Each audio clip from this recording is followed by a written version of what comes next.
నమస్కారం జీవన రేఖ కార్యక్రమానికి స్వాగతం. తెలుగు రాష్ట్రాల్లో ఎంతో మంది రోగులకు ఆయుర్వేదంలో అత్యుత్తమ చికిత్సను అందిస్తోంది కపిల్ ఆయుర్వేద చికిత్సాలయం.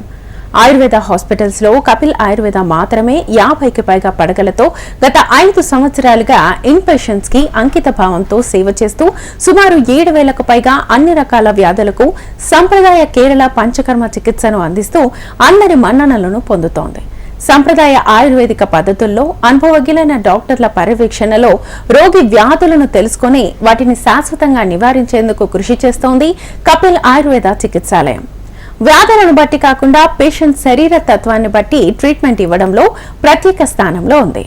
ఇవాల్టి మన కార్యక్రమంలో జీవనశైలి లోపాలు, వాటి సమస్యలతో బాధపడుతున్న రోగులకు సలహాలనిచ్చేందుకు కపిల్ ఆయుర్వేద చికిత్సాలయం నుంచి పంచకర్మ స్పెషలిస్ట్ డాక్టర్ టిఎన్ స్వామి ఎండి గారు మనతో పాటు ఉన్నారు. వారిని అడిగి డీటెయిల్ గా తెలుసుకుందాం. అలాగే మీకు కూడా ఎలాంటి సందేహాలున్నా స్క్రీన్ మీద కనిపిస్తున్న నెంబర్స్ కి కాల్ చేసి డాక్టర్ గారితో మాట్లాడొచ్చు. నమస్తే డాక్టర్. నమస్కారం. అసలు ఈ లైఫ్ స్టైల్ డిజార్డర్స్ అంటే ఏంటి? అసలు ఇది జీవన శైలి అండి. ఇప్పుడు పొద్దున మార్నింగ్ లేచినప్పటి నుండి people the way of they are living. Morning లేచినప్పటి నుండి ఉరుకులు పరుగులు, ఇప్పుడు మోడర్నైజేషన్, అర్బనైజేషన్ స్పీడ్ అయిపోయింది కాబట్టి మార్నింగ్ లేవగానే ఎంతో కొంత వాళ్ళు హడావుడిగా పరుగుల మీద పోతూ సరి అయిన ఆహార అలవాట్లు తీసుకోకపోవడం వల్ల మనకు చాలా డిసీజెస్ మనకు ఈ జీవన శైలిలో డిజార్డర్స్లో వస్తున్నాయి. లైఫ్ స్టైల్ డిజార్డర్స్లో ముఖ్యంగా దానిలో వచ్చేటి అంటే మనకు ఒబేసిటీ. ఈ ఒబేసిటీ సమస్యతోనే చాలా లక్షల మంది కూడా సఫర్ అవుతూ ఉన్నారు. అట్లాగే మనకి స్ట్రెస్ మూలంగా వచ్చేది అందుకని హార్మోనల్ ఇంబ్యాలెన్స్ కూడా వస్తూ ఉన్నది, హార్ట్ అటాక్ వస్తూ ఉన్నవి, తర్వాత డయాబెటీస్, ముఖ్యంగా ఈ స్ట్రెస్తో కూడా డయాబెటీస్ అనేది టైప్ 2 డయాబెటీస్ ముఖ్యంగా ఈ లైఫ్ స్టైల్ డిజార్డర్స్లలో మనం డైలీ చూస్తున్నవి. ఇవి మనకు మెయిన్గా రావడానికే కారణం అంటే మనకు eating habits, unhealthy eating habits కానీ, ఆల్కహాల్ ఎక్కువ తీసుకోవడం మూలంగానే, తర్వాత ల్యాక్ ఆఫ్ ఎక్సర్సైజ్ సరిగా లేకపోవడం కానీ, ముఖ్యంగా ల్యాక్ ఆఫ్ స్లీప్ కూడా. ఎందుకంటే ఈ లైఫ్ స్టైల్ డిజార్డర్స్లో మన బయాలజికల్ క్లాక్ అనేది పోయింది. అంటే సరిగా ఎప్పుడు పడుకోవాలి, ఎప్పుడు తినాలి, ఎప్పుడు లేవాలి, ఇవన్నీ కూడా క్లాక్ అనేది చేంజ్ అయిపోయింది, డిస్టర్బ్ అయిపోయింది. దాని మూలంగా ఏంటంటే ల్యాక్ ఆఫ్ స్లీప్తోనే చాలా ఇంటర్లింక్డ్ డిసీజెస్ వస్తూ ఉన్నవి నిద్రలేమితోని. అది డయాబెటీస్ అయినా రావచ్చు, మెంటల్ స్ట్రెస్ అయినా రావచ్చు, హెడేక్ అయినా రావచ్చు, ఈవెన్ గ్యాస్ట్రిక్ సమస్యలైనా రావచ్చు. అంత ప్రాముఖ్యత ఉన్నది నిద్రకు. సరే వృత్తిరీత్యా, జాబ్ ఆక్యుపేషన్ రీత్యా వాళ్ళు సాఫ్ట్వేర్ చేసే వాళ్ళు నైట్ జాబ్ చేసి మార్నింగ్ చేసుకోవడం వల్ల కూడా they are facing problems. So అట్లాగే ఈ ఆక్యుపేషనల్ డిజార్డర్స్ మెయిన్గా ఏంటంటే ఈ లైఫ్ స్టైల్లో అందరూ ఆక్యుపేషనల్గా కొంతమంది దాదాపు ఒక 50 కిలోమీటర్లు బైక్ మీద పోవడం మూలంగా చాలా సమస్యలు ఉత్పన్నమవుతున్నాయి. ముఖ్యంగా స్పైన్కి రిలేటెడ్ సమస్యలు ఉత్పన్నమవుతున్నాయి. తర్వాత కంప్యూటర్ బాగా ఎక్కువ హెవీగా యూజ్ చేసే వాళ్ళలో వెన్నెముక సమస్యలు కానీ, మెడ నొప్పులు కానీ ఇవన్నీ స్టార్ట్ అవుతున్నవి. ఒక రకంగా వాళ్ళకు eye problems, eye sight, long site, short site, ఒక రకంగా గ్లాకోమా కూడా డెవలప్ అయ్యి ఈవెన్ చూపుతో ప్రాబ్లం అవుతూ ఉన్నది. ఈ లైఫ్ స్టైల్ డిజార్డర్స్ దీన్ని ఇది ఒక రోజులో వచ్చే డెవలప్ అయ్యేది కాదు. ఇది ఇయర్స్ టుగెదర్ పడుతుంది మనకు డిసీజ్గా డెవలప్ కావడానికి కొరకే. కాకపోతే దీని నుండి మనం కొంతవరకు బయటపడవచ్చు. అంటే మనం కనుక దీనికి ఆయుర్వేదిక్లో మంచి సొల్యూషన్స్ మనకు వెనకటి నుండి చెప్పినవి కనుక ఫాలో అయితే మనం దీని నుండి కొంతవరకు we can prevent and even slowness of the diseases మనం చేసుకోవచ్చు. దానికి ఆయుర్వేదిక్లో అంటే దినచర్య అనేది ఒకటి చెప్పారు. మార్నింగ్ ఎప్పుడు లేవాలి, ఏం చేయాలి, ఏం వాడుకోవాలి, ఈ డైలీ యాక్టివిటీస్లలో ఎట్లా ఉండాలి అనేది చెప్పారు. తర్వాత దానికి కొంతవరకు ఏమేమి డైట్ తీసుకోవాలి, ఎలాంటి డైట్ ఎప్పుడెప్పుడు తీసుకోవాలి, సీజనల్గా ఋతుచర్య అంటాం దాన్ని, సీజనల్గా ఎలాంటి డైట్ మనం ఫాలో కావాలి, ఎలాంటి సీజనల్గా మనం ఫాలో అయితే దానికి మనం కొంతవరకు డిసీజెస్ని ప్రివెంట్ చేసుకోవచ్చు. లైఫ్ స్టైల్ డిజార్డర్స్, డిసీజెస్ కూడా రాకుండా కొంతవరకు ప్రివెంట్ చేసుకోవచ్చు. అలాగే పంచకర్మలు కూడా రెగ్యులర్గా మనం కనుక తీసుకున్నట్లయితే కొంతవరకు ఇప్పుడు మనకు తెలియదు టాక్సిన్స్ రోజు మనం ఎంతో ఈ అన్హెల్తీ ఈటింగ్ హ్యాబిట్స్తో మనం తీసుకుంటూ ఉంటాం. దానివల్ల శరీరంలో చాలా మటుకు టాక్సిన్స్ పేరుకొని పోతూ ఉంటాయి. రెగ్యులర్ పంచకర్మ కనుక మనం అవేర్నెస్, హెల్త్ అవేర్నెస్ ఉన్న వాళ్ళు కొంతవరకు రెగ్యులర్ పంచకర్మలు కానీ, అభ్యంగళాలు కానీ, తర్వాత ఫర్మెంటేషన్స్, స్టీమ్ థెరపీ కానీ కొంతమంది తీసుకుంటున్నారు. అట్లీస్ట్ వీకెండ్స్ అన్న కొంత రీజువినేషన్ పర్పస్ కానీ, యాక్టివ్గా ఉండడానికి కొరకు కానీ కొన్ని సమస్యలు, వెన్నెముక సమస్యలు కానీ వాటిని తీసుకోవడానికి కొరకు కొంతవరకు ఈ పంచకర్మలు తీసుకున్నట్లయితే మనకు డిసీజెస్ని ప్రివెంట్ చేసుకోవచ్చు. రకంగా రాకుండా మనం వచ్చినా కానీ మనకు అంత సమస్యగా ఉండదు పంచకర్మలు తీసుకోవడం వల్ల. సో అలాగే రసాయన థెరపీ అని కూడా మనకు ఆయుర్వేదిక్లో చెప్పారు, ఈ లైఫ్ స్టైల్ డిజార్డర్ రాకుండా ఉండడానికి కొరకంటే అదేంటంటే మనకు ఈ పంచకర్మలు తీసుకున్న తర్వాత కొన్ని మెడిసిన్స్ మెడికేటెడ్ తీసుకున్నట్టయితే మనకు డిసీజ్ రాకుండా మనం ఇవి కెన్ ప్రివెంట్ చేసుకోవచ్చు. సో ఇవి మనకు మామూలుగా వచ్చేటివి. సో ఇంకా చెప్పండి. సో చాలా మంది ఒబేసిటీ అనేది జెనెటికల్ గా వస్తుంది అనుకుంటూ ఉంటారు, కానీ ఒబేసిటీ అనేది ఏ ఏజ్ లో స్టార్ట్ అవుతుంది, ఏ ఏజ్ లో మనం గుర్తించవచ్చు? అది ఇప్పుడున్న ప్రజెంట్ మోడర్నైజేషన్ లోపల ఈవెన్ చిన్నపిల్లల దగ్గర నుండి కూడా ఈ ఒబేసిటీ ప్రాబ్లం మొదలవుతుంది. తర్వాత మనకు 40 years తర్వాత నుండి కొంతవరకు ఒబేస్ ప్రాబ్లం మొదలవుతున్నది. దీనికి ఏంటంటే మనకు ఒబేసిటీ అనేది ఇప్పుడు డీటెయిల్గా మనం చెప్పుకున్నట్టయితే 2 రకాలుగా వస్తుంది ఒబేసిటీ. అంటే బాడీ లోపల ఫ్యాట్ సెల్స్ అనేది ఉంటుంది. ఫ్యాట్ సెల్స్ ఎక్కువ కావడం కానీ లేకపోతే సైజు పెరగడం మూలంగా కానీ ఈ ఒబేసిటీ వచ్చే ఛాన్సెస్ ఉంటుంది. మెయిన్గా ఏంటంటే ఈటింగ్ హ్యాబిట్స్ అని హెల్తీ ఫుడ్ అది తీసుకోవడం వల్ల మనకు పెరగడం అనేది తెలియదు ముందు, తర్వాత ఒకసారి పెరిగిన తర్వాత దాన్ని తగ్గించుకోవాలంటే మాత్రం చాలా కష్టపడాల్సి వస్తుంది. అలాగే ఒబేసిటీలో కూడా మనం ఏ రకంగా మనం ఒబేసిటీ అని తెలుసుకోవడానికి బాడీ మాస్ ఇండెక్స్ అనేది ఒకటి మెజర్మెంట్ ఉంటుంది. ఆ మెజర్మెంట్ ద్వారా బిలో 25 అంటే 18 to 25 ఉంటే మనకు BMI అనేది మనం ఒబేసిటీలో రాము. సో 25 వరకు ఉంటే మాత్రం మనం ఓవర్ వెయిట్ అనొచ్చు. 30 అబోవ్ ఉంటే మాత్రం అది ఒబేసిటీ కింద మనం తీసుకుంటాము. సో దానికి ఎట్లా అంటే ఇప్పుడు మనం వెయిట్ సపోజ్ 60 kgs ఉన్నారనుకోండి, డివైడెడ్ బై మన హైట్ ఇన్ స్క్వేర్ మీటర్, అంటే మనకు 1 మీటర్ 60 సెంటీమీటర్లు ఉన్నారంటే దాన్ని 2గా చేసుకొని మల్టిప్లై దాన్ని డివైడెడ్ బై ఏజ్తో మన వెయిట్తో చేసేది ఉంటే మనకు BMI క్యాలిక్యులేషన్ వస్తుంది. మనం కూడా చూసుకోవచ్చు. సో అది విత్ ఇన్ ది రేంజ్లో ఉన్నామా లేదా అనేది కొంచెం అవేర్నెస్తో చేసుకుంటే ఈ ఒబేసిటీ ప్రాబ్లం. అలాగే మనకి ఇంకా స్కిన్ ఫోల్డ్ థిక్నెస్ అనేది చూస్తారు, అంటే మెజర్ చేస్తారు, అంటే థిక్నెస్ ఆఫ్ ది స్కిన్ అనేది చూస్తే దానికి మనం ఒబేసిటీ ఉన్నారా లేదా అనేది గుర్తు.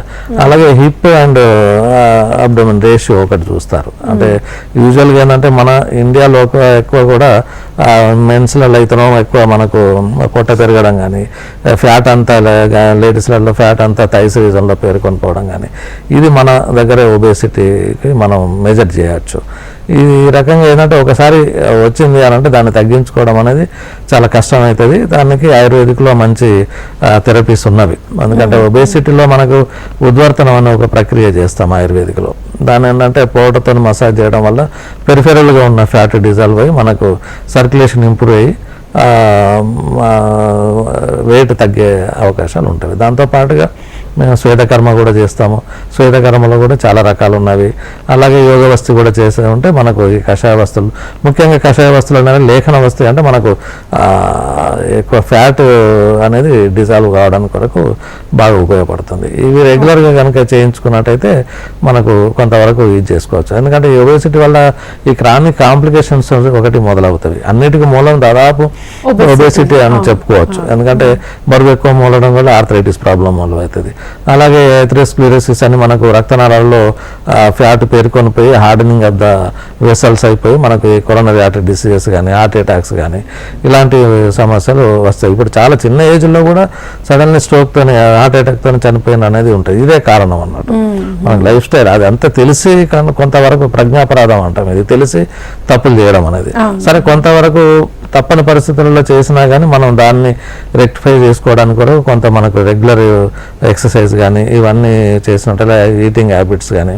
కొంతమంది ఫ్యామిలీలో ఎట్లా ఉంటాయంటే ఇక వాళ్ళ ఫ్యామిలీలోనే డైలీ నాన్ వెజ్ ఉండడం కానీ, మీట్ తీసుకోవడం మూలంగా, కొంత ఆల్కహాల్కి ఎక్కువ తీసుకోవడం మూలంగా, స్మోకింగ్ తీసుకోవాలి, ఇవన్నీ రిస్క్ ఫ్యాక్టర్స్. సో ఇవన్నీ ఉండడం మూలంగా అది చాలా డిసీజెస్ వచ్చే స్ట్రోక్ కానీ, తర్వాత కార్డియాక్ ప్రాబ్లమ్స్ కానీ, తర్వాత ఈవెన్ హార్మోనల్ ఇంబ్యాలెన్స్ కానీ. ఇంతకుముందు థైరాయిడ్ అంటే ఎవరో ఒకరికి ఉండేది, ఇప్పుడు థైరాయిడ్ సమస్య, డయాబెటీస్ అనేది బాగా పెరిగిపోయింది. ఓకే అంతవరకు. ఎందుకంటే అది ఒబేసిటీ మూలంగా మనకు ఏ ల్యాక్ ఆఫ్ ఇది మన ఆయుర్వేదిక్లో కూడా చెప్పారు. ఎందుకంటే వ్యాయామం చేయకపోవడం కానీ, ఈటింగ్ హ్యాబిట్స్ ఇర్రెగ్యులర్గా ఉండడం కానీ, ఎక్కువ మీట్ తీసుకోవడం కానీ, ఎక్కువ ఆయిల్ ఫుడ్ తీసుకోవడం కానీ, ఇది ఆయుర్వేదిక్లో ఎప్పుడో చెప్పారు. ఇవన్నీ కూడా లిమిటెడ్గా తీసుకోవడము, తర్వాత మిగతా ఆహారం తీసుకోవడము, ఏది హితంగా ఉంటుందో అది తీసుకోవడం మూలంగా మనం చాలా మటుకు ప్రివెంట్ చేసుకోవచ్చు. సో ఈ డిసీజెస్ అనేది మనకు ఈ ఈటింగ్ హ్యాబిట్స్తోనే మనకి ఒబేసిటీ వల్ల రక్తనాళాలు మన కొలెస్ట్రాల్ పెరిగి చాలా మందికి ఇప్పుడు కొలెస్ట్రాల్ సమస్య వస్తున్నది. హార్మోనల్ ఇంబ్యాలెన్స్లో థైరాయిడ్ సమస్య ఇంతమంది ఒక్కరికి ఎవరికో వచ్చేది, అది ఇప్పుడు దాదాపు 10 మందిలో ఒక 6 మంది 7 మంది కూడా సఫర్ అవుతా ఉన్నారు. ఎస్పెషల్లీ ఈవెన్ లేడీస్ అనుకునేది ఇప్పుడు ఈవెన్ మేల్స్లలో కూడా థైరాయిడ్ సమస్య మొదలైంది. ఇవన్నీ కూడా ఒక రకంగా ఇంటర్లింక్డ్ అన్ని ఒబేసిటీతో మనకు ఈటింగ్ హ్యాబిట్స్ కానీ, ల్యాక్ ఆఫ్ ఎక్సర్సైజ్ కానీ, తర్వాత స్ట్రెస్ మూలంగా కానీ, ఇవన్నీ కూడా ఫ్యామిలీ హిస్టరీ తీసుకున్నట్టయితే ఫ్యామిలీ హిస్టరీలో కూడా కొంతమంది రెగ్యులర్గా స్మోక్ చేసేవాళ్ళు ఉంటారు, తర్వాత డ్రింక్ చేసేవాళ్ళు ఉంటారు, మీట్ ఎక్కువ తీసుకునే వాళ్ళు. ఆ ఫ్యామిలీలో అసలు కంపల్సరీగా మీ మదర్ ఫాదర్ ఏమైనా వెయిట్ ఎక్కువ ఉన్నారా అనేది వాళ్ళు చెప్పుకుంటారు. ఎందుకంటే అదే అడుగుతాం. ఎందుకంటే మనకు పేరెంట్స్ నుండి వచ్చే హెరిడిటరీ సమస్యలు ఇవి. సో అది ఒకటి. ఆ తర్వాత కొన్ని జబ్బులు డయాబెటీస్ కూడా ఈ ఒబేసిటీ మూలంగా వచ్చే ఛాన్సెస్ ఉంటుంది. సో దీనికి రెగ్యులర్ స్క్రీనింగ్ టెస్ట్లు అనేది మనం చేయించుకుంటే మనకు కొంతవరకు ప్రివెంట్ చేసుకోవచ్చు. ఈ screening set in the sense రెగ్యులర్గా మనం లిపిడ్ ప్రొఫైల్ అంటే మనకు కొలెస్ట్రాల్ లెవెల్స్ ఎంత ఉన్నది. సో కొలెస్ట్రాల్ అనేది మనకు గుడ్ కొలెస్ట్రాల్ ఉంటుంది, బ్యాడ్ కొలెస్ట్రాల్ ఉంటుంది. ఆ ట్రైగ్లిసరైడ్స్ దాంతో మనం ఎట్లా మనం దాన్ని ఎంతవరకు ఎక్సర్సైజ్ చేసుకోవాలి, వాకింగ్ చేసుకోవాలి, తర్వాత డైట్లో ఆయిల్ ఫుడ్ ఎంత మనం తగ్గించుకోవాలి, అవి అన్నీ చేసినట్టయితే కొంతవరకు మనం ఈ ఒబేసిటీని అనేది తగ్గించుకోవచ్చు. సో ఇవి రొటీన్ స్క్రీనింగ్ టెస్ట్లు, డాక్టర్ ఆ చెకప్, తర్వాత రెగ్యులర్గా వెళ్ళేది ఉంటే ఏంటంటే మనకు లిపిడ్ ప్రొఫైల్ కానీ లివర్ డిజార్డర్స్ ఏమైనా ఉన్నాయి. ఇవాళ రేపు కూడా మీరు స్కానింగ్ తీసుకుంటే అందరికీ ఫ్యాటీ లివర్ అనేది సమస్య పెరిగిపోయింది, నాకు కామన్ అయిపోయింది అది. ఎందుకంటే అది ఈటింగ్ హ్యాబిట్స్తోనే మనకు ముఖ్యంగా బెల్లి చుట్టూ మన అబ్డామిన్ చుట్టూ బాగా ఫ్యాట్ పేరుకొని పోవడం మూలంగా, ఈవెన్ లివర్లో కూడా మనకు ఆ ఫ్యాట్ పెరిగిపోవడం మూలంగా ఫ్యాటీ లివర్ అనేది కామన్గా అయిపోయింది. ఇంకా కొంచెం నెగ్లిజెన్స్ చేసేది ఉంటే అది ఎక్కువ సమస్య కూడా కారణం అవుతుంది.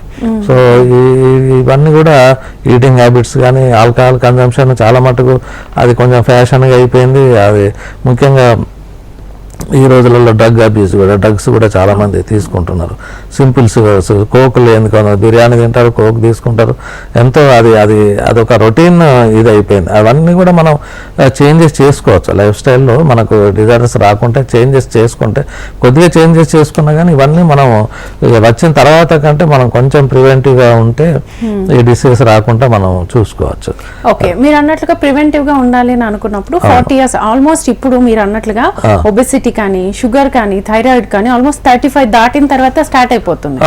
ఇదంతా ప్రివెంట్ చేయాలి అని అనుకుంటే ఎప్పటి నుంచి స్టార్ట్ చేయాలి ఈ ట్రీట్మెంట్స్? ఇది మనకు అందుకే యూజువల్ గా వెయిట్ ఎంత వరకు ఉన్నాం, ఐడియల్ వెయిట్ ఉన్నామా లేదా అనేది ఒకటి చూసుకోవాలి. ఎందుకంటే అది ఐడియల్ వెయిట్ ఉన్న వాళ్ళలో కొంచెం చాలా మటుకు మనం కంపేరిటివ్ గా చూసుకుంటే తక్కువ సమస్యలు అవుతాయి.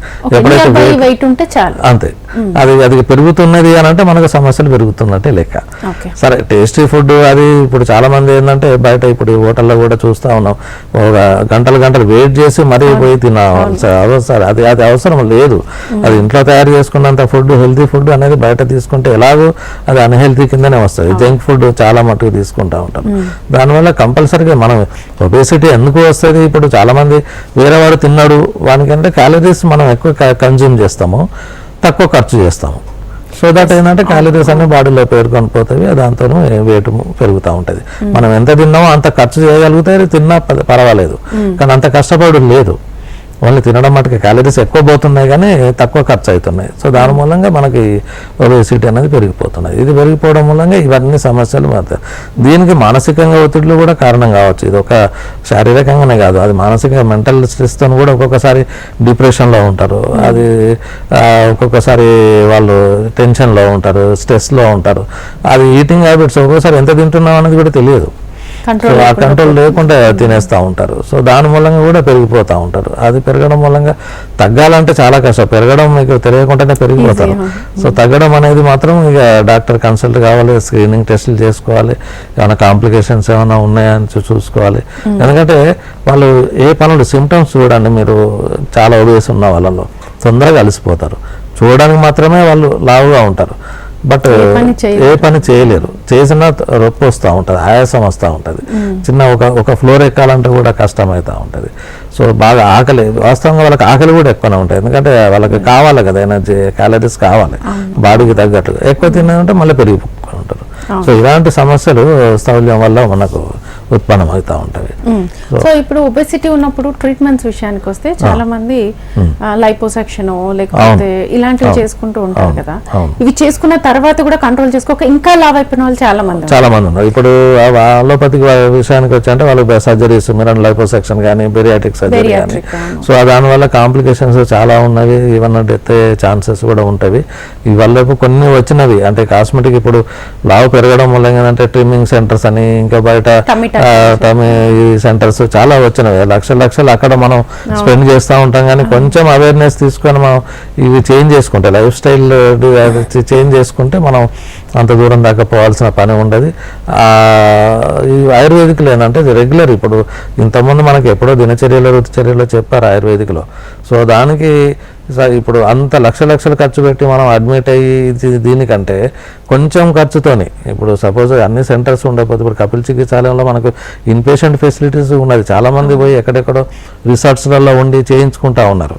సో అది దానికంటే కూడా this is a better choice. ఎందుకంటే అడ్మిట్ అయ్యి ఒక 1 వీక్ మనకు రీజువినేషన్, మొత్తం బాడీని ఒక రకంగా చెప్పాలంటే మనకు వెహికల్ కదా మనం గ్యారేజ్కి ఇచ్చినట్టుగా మనం డాక్టర్స్కి అప్లై చేస్తుంటే మొత్తం టోటల్గా ఏవైతే ఎందుకంటే ఆయుర్వేదికులు చెప్పారు శ్రోతరోధం అనేది అది జరిగిపోతుంది ఫ్యాట్ పేరుకపోవడం వల్ల. అంటే ఛానల్స్ అన్నీ కూడా ఇదైపోతుంది. మనకు ధాతువులు చెప్పారు బ్లాక్ అవుతుంది.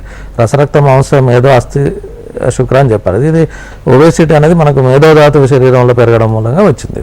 సో ఈ మేధాధాతువు ఏమైతే అంటే మిగతా అస్థిధాతువు కానీ మళ్ళీ శుక్రధాతువు కానీ పెరగకుండా చేస్తుంది, అడ్డుపడుతుంది. సో ఈ ఛానల్స్ అవి ఈవెన్ ఒబేసిటీలో మీకు ఫర్టిలిటీ ఇన్ఫర్టిలిటీ సమస్య కూడా ఎక్కువ ఉంటుంది. చాలామంది డాక్టర్ దగ్గర పోయినప్పుడు ముందు మీరు వెయిట్ తగ్గిరండి, తర్వాత ఫర్టిలిటీ ట్రీట్మెంట్ స్టార్ట్ చేస్తామని చెప్తారు. సో దాని మూలంగా ఏంటంటే మనకు మేల్స్లో కానీ ఫీమేల్స్లో కానీ చాలా సమస్యలు, ఫర్టిలిటీ ప్రాబ్లమ్స్ వస్తూ ఉన్నవి. సో అది కూడా ఒక కారణమే. సో ఆయుర్వేదిక్లో చెప్పినట్టుగా ఏంటంటే మనకు అదొక క్లెన్సింగ్ ప్రాసెస్ అనేది మనకు బాడీని పెట్టుకున్నట్లయితే మనకు చాలా సమస్యలు వచ్చేటివి మనం ప్రివెంట్ చేసుకోవచ్చు. దానికి ఏంటంటే చాలా సెంటర్స్ ఉన్నవి, చాలామంది చెప్తున్నారు, చాలా షోలు వస్తూ ఉన్నవి. కానీ అయినా కానీ వాళ్ళు ఇటు వినేసి మళ్ళీ వాళ్ళు చేసేది అది చేస్తూనే ఉన్నారు. సో అది కాస్త కొంచెం అవేర్నెస్, అది ఎప్పుడంటే మీరు సమస్య ఎక్కువైనప్పుడు అవేర్నెస్ అనేది కొంత వస్తూ ఉన్నది. అంటే మనకు ఈ ట్రీట్మెంట్లు తీసుకోవాలి, సెంటర్స్కి వెళ్ళాలి, ఇలాంటి అభ్యంగనాలు చేయించుకోవాలి, ఫర్మెంటేషన్ స్టీమ్ బాత్ తీసుకోవాలి.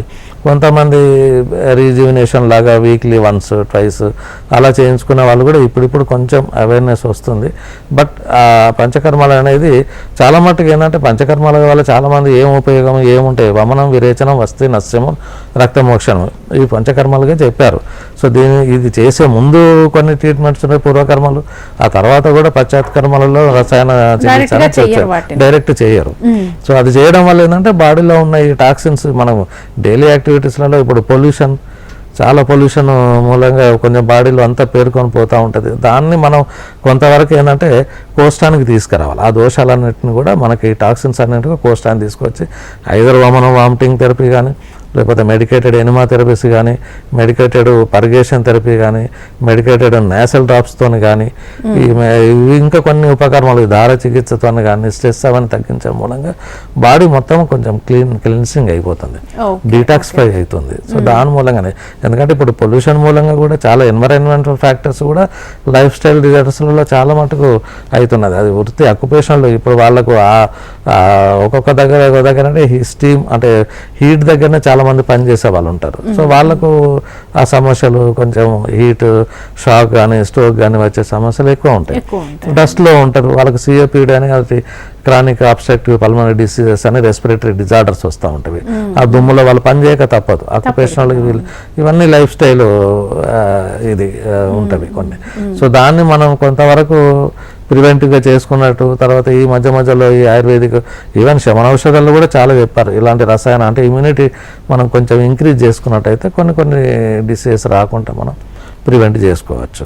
ఓకే, ఇప్పుడు మీరు లైఫ్ స్టైల్ డిజార్డర్ కి టెస్ట్లు ఇప్పుడు నార్మల్ ఇప్పుడు షుగర్, థైరాయిడ్, ఒబెసిటీ, టెన్షన్ వీటన్నిటికీ ఆల్మోస్ట్ టెస్ట్లు ఉన్నాయి. మనం చూస్తే అర్థమైపోతుంది డిజార్డర్ తో బాధపడుతున్నారు. ట్రీట్మెంట్ విషయానికి వస్తే ఈ పంచకర్మల్లో మీరు ఒక చోటికి తీసుకొచ్చి వామనం ద్వారా గానీ విరేచనం ద్వారా గానీ బయటకు పంపిస్తాను. ఫ్యాట్ అనేది చాలా మొండిది, ఒకసారి బాడీలోకి వచ్చిందంటే బయటకు వెళ్ళడం కష్టం. అది ఎంత టైం పడుతుంది అసలు ట్రీట్మెంట్? అది అంటే డిపెండింగ్ అపాన్ వాళ్ళ వెయిట్ ని బట్టి అనుకోండి. కొంతమంది ఈవెన్ అబోవ్ 100 kgs వాళ్ళు కూడా వస్తారు మా దగ్గరికి. దానికి ఏంటంటే మనం రెగ్యులర్గా ఉద్వర్తనం దాదాపు ఒక 21 రోజులు చేయాల్సి వస్తుంది. సో ఆ చూర్ణంతో మనం మసాజ్ చేయడం అనేది దాని ఉద్వర్తనం కింద. అది పెరిఫెరల్ ఫ్యాట్ అనేది డిజాల్వ్ అవుతూ ఉంటాయి. ఎందుకంటే ఇది ఒక రకంగా చెప్పాలంటే కాస్మెటిక్ ఎఫెక్ట్ కూడా. ఎందుకంటే చాలా మంది లా ఉన్న వాళ్ళు కొంచెం స్ట్రెస్ ఫీల్ అవుతూ ఉంటారు, అంటే పబ్లిక్లో సొసైటీలో కూడా ఇది అవుతూ ఉంటుంది. సో వాళ్ళకు ఈవెన్ సడన్లీ తగ్గడానికి కూడా డ్రాస్టిక్ డైటింగ్ చేయడం మూలంగా కూడా కొంతవరకు స్కిన్ టోన్సిటీ పోతుంది, కాంప్లెక్షన్ పోతూ ఉంది. అది పోకుండా ఈ ఆయుర్వేదిక్ పంచకర్మ చికిత్స ద్వారా మనం వాళ్ళకు ఉంటుంది. అది ఎందుకంటే స్కిన్ టోన్సిటీ పోకుండా సడన్గా ఈవెన్ మజిల్స్, స్కిన్, దాని కింద ఉన్న ఫ్యాట్ ఇవన్నీ కూడా కరెక్ట్గా ఉండాలని కొరకు ఆయుర్వేదిక్ ట్రీట్మెంట్లో ఈ ఉద్వర్తం అనేది స్పెసిఫిక్గా ఉంటుంది, ముఖ్యంగా ఈ ఒబేసిటీ తగ్గాలంటే. దాంతోపాటుగా కూడా ఫర్మెంటేషన్, ఐదర్ స్టీమ్ కానీ చాలామంది బయట సెంటర్స్లలో ఉంటుంది స్టీమ్ థెరపీ. వాళ్ళు ఆయిల్ అప్లై చేసేసి స్టీమ్ రూమ్లోకి వెళ్ళిపోతారు. సో దాట్ ఏంటంటే కొంచెం ఈ టాక్సిన్స్ అన్నీ కూడా స్వెట్ రూపంగా బయటకు వెళ్ళిపోతాం. ఎందుకంటే ఒబేసిటీలో చాలామంది ఎక్సెస్ పర్స్పిరేషన్ కూడా ఉంటుంది, అంటే బాగా చెమట వస్తుంది. వాళ్ళు చాలా మటుకు ఈ దాని ఓడర్నెస్ అంటే బ్యాడ్ స్మెల్ వస్తూ ఉంటుంది. ఇవన్నీ ప్రాబ్లము. ఈవెన్ లైఫ్ స్టైల్ డిజార్డర్స్లలో చాలామంది డెంటల్ కేర్ ఎక్కువ తీసుకోవడం లేదు. But that is also very much important. ఎందుకంటే ఎందుకంటే ఆయుర్వేదిక్లో కూడా చెప్పారు, మీకు పళ్ళు ఎంతవరకు బలంగా ఉన్నంత వరకు మీకు డిసీజెస్ రావు అని. ఎందుకంటే మనకు తీసుకోవడం నములుతాం, సరిగ్గా నములుతాము. చిన్న చిన్న డిసీజెస్ కూడా మనకు ఇవి నోటి ద్వారా కూడా మనకు లోపలికి పోతూ ఉంటుంది. అందుకనే ఈ లైఫ్ స్టైల్ డిజార్డర్స్లో చెప్పేటప్పుడు ఏంటంటే మనకి డెంటల్ కేర్ కూడా తీసుకోమని చెప్తూ ఉంటాం, పళ్ళ కేర్ కూడా తీసుకోవాలి. అలాగే మిగతా అన్నీ కూడా almost all sense organs care కూడా తీసుకోవాల్సి వస్తుంది. అవన్నీ కరెక్ట్గా పనిచేసినప్పుడే మనకు హెల్తీగా ఉన్నట్లయితుంది. ఒబేసిటీలో చాలా మటుకు ఈ సైనసైటిస్ ప్రాబ్లం రావడం కానీ, ఆ తర్వాత ఇంటర్లింక్డ్ ఇవన్నీ ఇంటర్లింక్డ్. సో అందుకని ఇప్పుడు ఎక్కువగా చూసుకున్నట్టయితే డయాబెటీస్ కూడా ఒబేసిటీ పీపుల్లోనే ఎక్కువ వస్తుంది. ఈవెన్ హార్ట్ అటాక్లు కూడా ఒబేసిటీ పీపుల్లోనే ఎక్కువ వస్తుంది. మిగతా హార్మోనల్ ఇంబ్యాలెన్స్ కూడా, హార్మోనల్ ఇంబ్యాలెన్స్తోనే ఒబేసిటీ రావచ్చు. కొంతమంది హార్మోన్స్ పిట్యూటరీ ఇలాంటి ఓవర్ యాక్టివిటీ వల్ల కానీ, థైరాయిడ్ వల్ల కానీ ఒబేసిటీ వస్తుంది. సో అది కొంచెం జాగ్రత్తగా మనం స్క్రీనింగ్ టెస్ట్ల ద్వారా డాక్టర్ దగ్గరికి వెళ్ళినట్టయితే, ఎందుకంటే అప్పటి వరకు మనకు థైరాయిడ్ ఉన్నదని తెలియదు. ఒకసారి మనం టెస్ట్ చేయించుకుంటే కానీ థైరాయిడ్ ఉన్నదని కానీ, ఈవెన్ డయాబెటీస్ ఉన్నదని కానీ, ఈవెన్ మనకు ఫ్యాటీ లివర్ ఉన్నదని కానీ, ఇవన్నీ టెస్ట్ల ద్వారా మనకు తెలుస్తూ ఉంటుంది. ఇప్పుడు ముఖ్యంగా cardiac profile, cardiac heart attack వచ్చే ఛాన్సెస్ ఎక్కువ ఉంటుంది. ఆ కార్డియాక్ ప్రొఫైల్ అయినా ఇవాళ రేపు అన్ని సెంటర్స్, డయాగ్నోస్టిక్ సెంటర్లో చేస్తూ ఉన్నారు. సో దానిలో ఏంటంటే మనకు 2D ఈకో కానీ, ఈసీజీ కానీ, లేదంటే టీఎంటీ టెస్ట్ అని ట్రెడ్మిల్ టెస్ట్ వాళ్ళు వాక్ చేయించి స్క్రీనింగ్ చేస్తూ ఉంటారు. సో దట్ ఏంటంటే మనకు ఆయాసం దానివల్ల వస్తుందా, ఏమైనా హార్ట్లో ఏమైనా బ్లాకేజ్లు ఉన్నాయా, ఇవన్నీ కూడా మనకు దానివల్ల బయటపడతాయి. దాన్ని బట్టి కొంతవరకు డైట్ షెడ్యూల్లో, ఎందుకంటే ఆయుర్వేదిక్లో కూడా చాలా డైట్ షెడ్యూల్ చెప్పారు. సీజనల్ డైట్, సీజనల్ ఫ్రూట్స్ ఎట్లా తీసుకోవాలి, డైలీ యాక్టివిటీస్ ఎంతవరకు ఎక్సర్సైజ్ చేయాలి, ఎలాంటి హెల్తీ ఫుడ్ తీసుకోవాలి అనేది చాలా మటుకు చెప్పారు. పొల్యూషన్లో చేసే వాళ్ళు కూడా ఆ ప్రివెంట్ కనుక చేసుకున్నట్టయితే మనకి లైఫ్ స్టైల్ డిజార్డర్స్ రాకుండా మనం కొంతవరకు కాపాడుకోవచ్చు. ఓకే, ఇప్పుడు ఈ లైఫ్ స్టైల్ డిజార్డర్ కి ట్రీట్మెంట్ ఇస్తున్నప్పుడు ఆయుర్వేదాలో వాళ్ళకి అసలు ఎలాంటి ఫుడ్ చెప్తారు, ఎలాంటి డైట్ చెప్తారు, at the same time exercises, meditation, yoga ఇవి చేస్తే సరిపోతుంది అనుకుంటారు, చేసిన వాళ్ళకి కూడా ఇవి వస్తున్నాయి. అవును, చేసిన వాళ్ళు. అందుకని కాకపోతే రాకుండా ఉండడానికి కొరకు ముందు నుండే కనుక వాళ్ళు చేసినట్లయితే కొంతవరకు మనం ఇది చేసుకోవచ్చు. ఎందుకంటే దాదాపు అన్నిటికీ మూలంగా కూడా ఒబేసిటీ ఉన్నది కాబట్టి అది రాకుండా మనకు లైఫ్ స్టైల్ ఇప్పుడు డైలీ ఇప్పుడు మామూలుగా ఫుడ్ తీసుకున్నట్లయితే వాళ్ళు ఎంత కన్జ్యూమ్ చేస్తున్నారు, ఎంత ఖర్చు పెడుతున్నారు అన్న రేషియోని బట్టి మనం చేసుకోవాలి. సో ఎందుకంటే ఈటింగ్ హ్యాబిట్స్ అనేది చాలా మటుకు, ఎందుకంటే తెలియకుండా మనం క్యాలరీస్ ఎక్కువ తినేస్తుంటాము కానీ పని ఏం చేయము. సో దట్ అవన్నీ పేర్కొని పోతుంది ఫ్యాట్గా. అలా దాని మూలంగా ఏంటంటే మనకు అందుకనే డైలీ ఇప్పుడు మనం తిన్నంత ఖర్చు పెట్టాలంటే మనం ఫిజికల్గా మనం ఏం పని చేయట్లేదు బయట. సో దట్ ఏంటంటే కంపల్సరీ వాకింగ్ కానీ కాకపోతే వర్కౌట్స్ కూడా చేసుకోవచ్చు. దాంతో మనకు వెయిట్ అనేది ఒక +or-5 ఎక్కువ ఉన్నా పర్వాలేదు. సో అంతకంటే ఎక్కువ ఉంటే మాత్రం దానికి మనం తగ్గించుకునే ఇది చేసుకోవాలి. సో ప్రివెంట్ ఆస్పెక్ట్లో ఆ విధంగా చేస్తే తప్ప మనకు ఇది ఉండదు. ఎంత టైం పడుతుంది ఇవన్నీ లైఫ్ స్టైల్ డిజార్డర్స్ సెట్ అవ్వడానికి? సెట్ కావడానికి మనకు ఒక 1 to 2 months అన్న మినిమం పడుతుంది. కొంచెం ఇవన్నీ హ్యాబిట్స్ ఉన్న వాళ్ళు సడన్గా ఆల్కహాల్కి మానేయమంటే వాళ్ళు మానేయలేరు. ఈవెన్ స్మోకింగ్ కూడా వాళ్ళు కూడా తొందరగా మానేయలేరు. బయట ఫుడ్, అన్హెల్దీ హ్యాబిట్స్ కూడా ఇవన్నీ చేంజ్ కావడానికి ఒక 2 to 3 months పడుతుంది. అది కొద్దిగా కష్టమైన ఏం లేదు, అది మన చేతిలోనే ఉంది. అది చేంజ్ చేసుకుంటే మనకు ఈ లాభాలు ఉన్నాయని అనుకుంటే తప్పకుండా చేంజ్ చేసుకోవాల్సిందే. సో అందరు తీసుకుంటలేరు, మేము తీసుకుంటే వాళ్ళు కూడా ఒకనొక రోజు బాధపడతారు లైఫ్ స్టైల్ చేంజ్ చేసుకోకపోతే. సో అది కంపల్సరీగా ఇప్పుడు డ్రగ్స్ కానీ ఈవెన్ కొంచెం ఓవర్ మెడికేషన్ కూడా ఇదైతుంటుంది. ఇప్పుడు ఎక్సెస్ మెడికేషన్స్ కూడా అయితే కొన్ని మెడిసిన్స్లలో తోని కూడా కొన్ని స్టిరాయిడ్స్ మూలంగా కానీ యాంటీ డిప్రెసెంట్ మెడిసిన్స్ కొంతమంది వాడుతూ ఉంటారు. దాని మూలంగా కూడా ఒబేసిటీ వస్తూ ఉంటుంది. సో అట్లా అది. Okay doctor, thank you so much. So life style disorders అంటే పెద్ద ఫోకస్ చెయ్యరు, రెగ్యులర్ లైఫ్ లో వెళ్ళిపోతుంటారు, ఎప్పుడైనా ఎక్కువ సీరియస్ అయితే తప్ప ఫోకస్ చేయరు. సో మీరు ఇచ్చిన సలహాలతో ఈ ట్రీట్మెంట్స్ చేసుకుంటే ఇంకా బెటర్ అవుతుంది వాళ్ళ life. Thank you so much. చూసారు కదండి, ఇది ఇవాళ జీవన రేఖ కార్యక్రమం. నమస్తే.